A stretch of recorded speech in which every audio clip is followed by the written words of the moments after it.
जाति कल्याण विभाग से संबंधित है।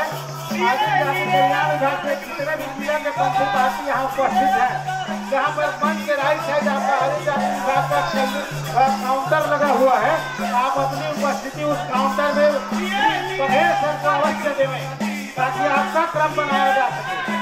आदिम जाति कल्याण विभाग से संबंधित जिले के टीम से निवेदन है, ये बघेल सर